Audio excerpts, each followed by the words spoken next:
Hello everyone, this is Shatrupa and today I've bought an essay that is a very important part of written communication skills in the Wipro exam, right? So we all must be thinking that what kind of essay should you write? There are different kind of topics that you come across in the internet, you come across in different books, but there are a set of questions on which they really want people to think over. So let's have a look at the kind of essays or the question that is asked. I have a sample essay ready for you.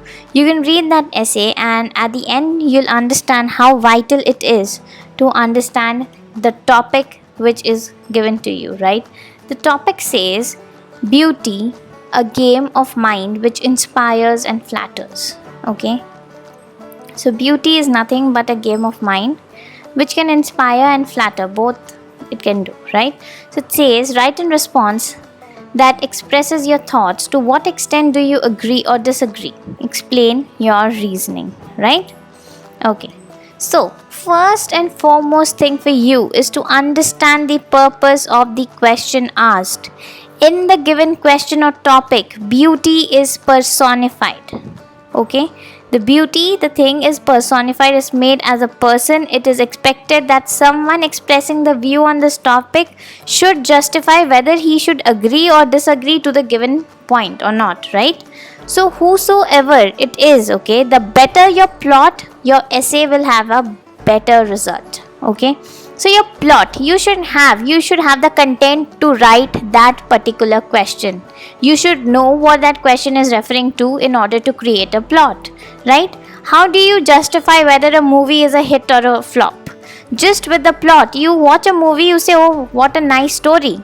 That story, that plot that was created by that writer, that is very important, right? The purpose of the question asked here is to know how perfectly can someone blend the use and the misuse of beauty in a way that it is at times much flattering, and nevertheless it at times inspires also, right? It is very important that we know to blend things. Beauty is something that we use and at the same time we misuse. When we misuse it, it becomes a cause for flattering, and when we use it, it is the reason to be inspired for. So how well you can blend these two things, it's a very very unique and a very very different kind of topic. So before moving on to the essay, let's understand the point you need to remember in order to write an excellent essay, right? Create a plot, have a storyline, have something that you can justify, express your views with always an example. It shouldn't be like, for example, you shouldn't write that, okay? But it should be always through a set of things that you indirectly mention and put it up as an example. Justify how both are correct at one point of time, but at the same time, none are too good to be true. Even flattering beauty is not good, even inspiring beauty all the time is not good. Prove that point. Express both the positive and the negative of the both sides, right? Beauty can either be flattered or inspired. Express both the sides, its positive and the negative sides. Conclude saying what is more advisable to use. If you really can draw a conclusion, then draw it. If not, do not draw any misleading conclusion. Okay, do not exceed something more than 200 to 250 word, because you have a time limit of 20 minutes. The moment you read the topic, think for 2-3 minutes what you should write, and then start writing, and then you see the entire flow will be there. Okay, make paragraphs in order to distinguish between different parts of the essay. Generally what happens, people start writing and there is no punctuation, there is no tags, there is nothing, there is no paragraph, stanzas, whatever, there is nothing there in that. It's a complete single page written with filled with words. Okay, it's not a précis that has been asked you to write. Okay, they have asked you to write an essay, the topic has been given, you have to understand on what ground they are asking you to differentiate it, right? So always make paragraphs, keep it very precise, do not over express any point, don't jolt over a point, oh my god, this is so good, this is so bad. No, don't do that.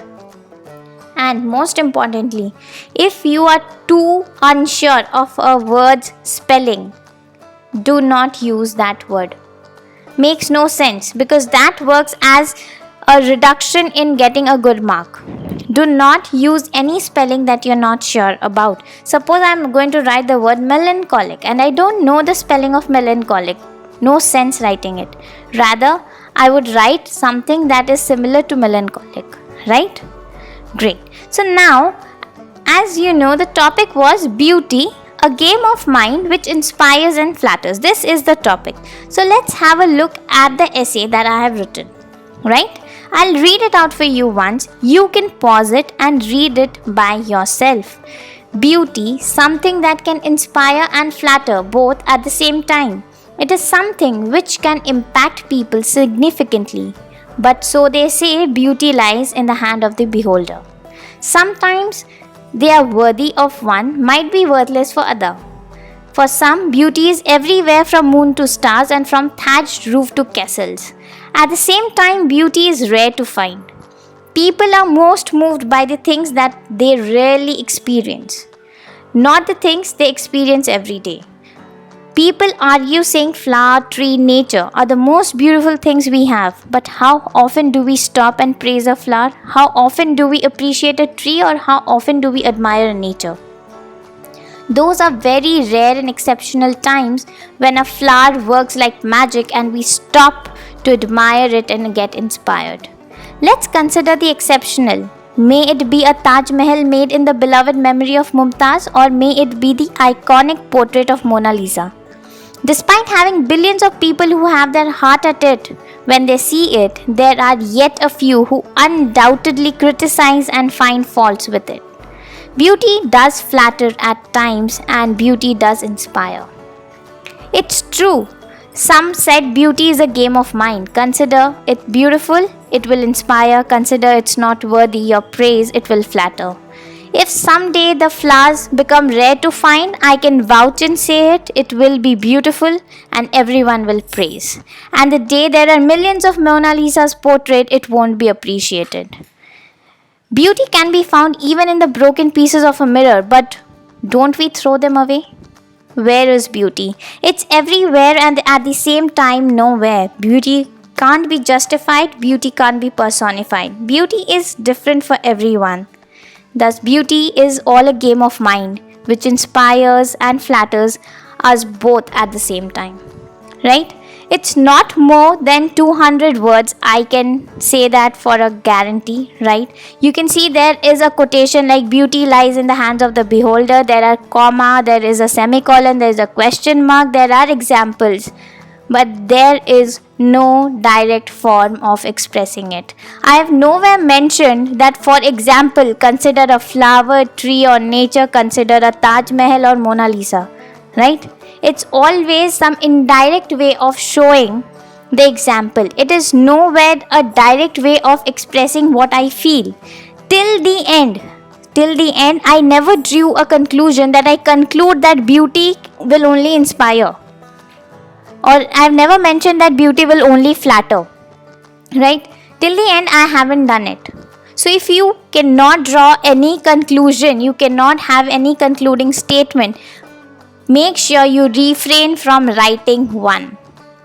Because the moment you conclude a thing, you should have certain evidences in your essay that will prove that you have actually done something that is giving this conclusion. But throughout in my essay, there was no concluding line like that, because at times someone might feel that the portrait is looking amazing. At times you might feel no, it's not. It might be because of any reason, right?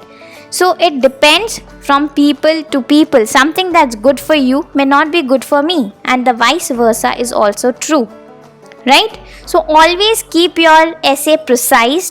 Always keep your words up to the mark. Always write apt things. Nowhere in the entire essay have I used a word that is not known to a common man. Okay, refrain from using difficult English words, because if you are using one, be sure you know the meaning, you know the spelling, and you're using it in a proper place. Because in case you're using it and you don't know what is going to be the result, that might even deduct your mark. That's a very rare case, where you hit and trial and the word fits in. Okay, so never take a chance in at least written communication skills, because that is something that you're writing. Take your time. 20 minutes, I would say it's not a very good amount of time, but it's not even bad either. Okay, so take your time and write the essay. It's not going to cost you more than 15 minutes to write this entire piece of thing that I've done.